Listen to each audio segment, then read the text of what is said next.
ঠিক রাস্তা নয়, মাথার ওপর দিয়ে চলে যাচ্ছে বাসটি। তার নিচ দিয়ে চলছে গাড়ি, হেঁটেও যাচ্ছেন কেউ কেউ।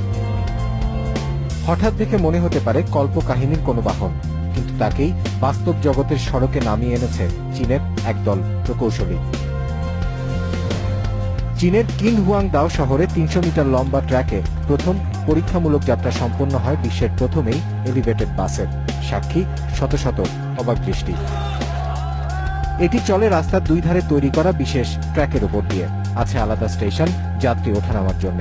ভেতরটা সুপরিসর, বসার ব্যবস্থাও ঠিক ৮-১০টা গণপরিবহনের মতো নয়। এর গতি ঘন্টায় ৬০ কিলোমিটার, লম্বায় ৭২ ফুট, চওড়ায় ২৫। বহন করতে পারে একবারে ৩০০ জন যাত্রী, যা মোটা দাগে ৪০টি সাধারণ বাসের সমান। গেল মে মাসে বেইজিং ইন্টারন্যাশনাল হাইটেক এক্সপোতে এই বাহনের একটি মিনি মডেলের ছবি প্রকাশ করা হয়। তখনই গোটা বিশ্বে হইচই পড়ে যায়।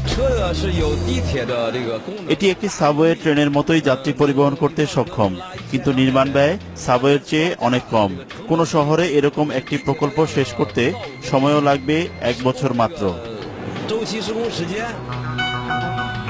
এলিভেটেড বাসটি চলে বিদ্যুতে। নির্মাতা প্রতিষ্ঠান বলছে ৪০টি সাধারণ বাসের হিসেবে এটি বছরে ৭৮০ টন জ্বালানি সাশ্রয় করতে পারে, যা বাতাসে কার্বন নিঃসরণ কমাবে ২৩৯০ টনের মতো। তাই এটি পরিবেশ বান্ধব। এরকম একটি বাস আর তার জন্য ৩২ কিলোমিটার ট্র্যাক তৈরিতে খরচ হবে $৭.৫ কোটি, যা কিনা মেট্রো রেলের মতো প্রকল্পের তুলনায় ১০ ভাগের ১ ভাগ মাত্র।